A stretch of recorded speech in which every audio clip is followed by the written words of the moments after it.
Table spoon అంతా oil వేసుకుంటున్నాను. దానికి మొత్తం ఇలా చేసుకోవాలి. ఆయిల్ అలా స్ప్రెడ్ అయితే మనకు ఆమ్లెట్ ఈజీగా వస్తుంది అన్నమాట. చాలా టేస్టీగా బాగుంటుందండి. ఇది ఈ మిశ్రమాన్ని కలుపుకున్న మిశ్రమాన్ని మనం 2 ఆమ్లెట్లు కావాలంటే 2 వేసుకోవచ్చు, లేదంటే ఒకసారి వేసుకుంటామంటే ఒకసారి వేసుకోవచ్చు, మన ఇష్టం అండి. ఆయిల్ వేడెక్కిందండి. ఇప్పుడు మనం ఈ కలుపుకున్న మిశ్రమాన్ని వేసేసుకున్నాం. ఒకసారి నేను ఒక ఆమ్లెటే వేస్తున్నానండి, కావాలంటే 2 కూడా వేసుకోవచ్చు. ఇది అప్పటికప్పుడు అయిపోద్ది, చాలా రుచిగాను ఉంటుంది. గుడ్లు తినటం ఆరోగ్యానికి మంచిది కదా, అప్పుడప్పుడు తింటుండాలి.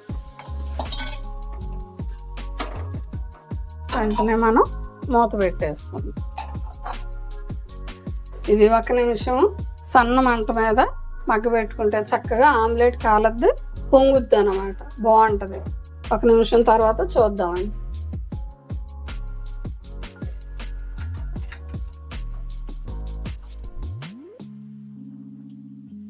చూసారా, కలర్ బాగుంది, బాగుంటుంది.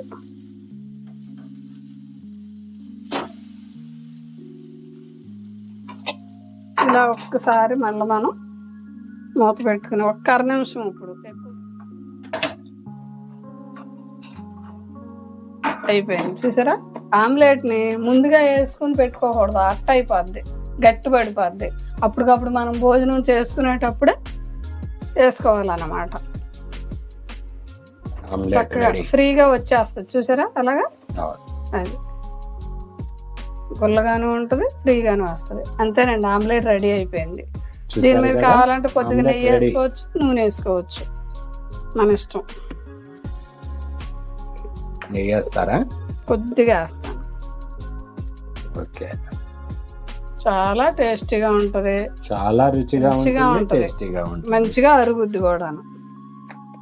మనం తినే సోడా వేసాం కదా, చక్కగా అరుగుద్ది. మీ జైన్ కిసాన్ రుచుల నుండి రుచికరమైన ఆమ్లెట్ అయిపోయిందండి.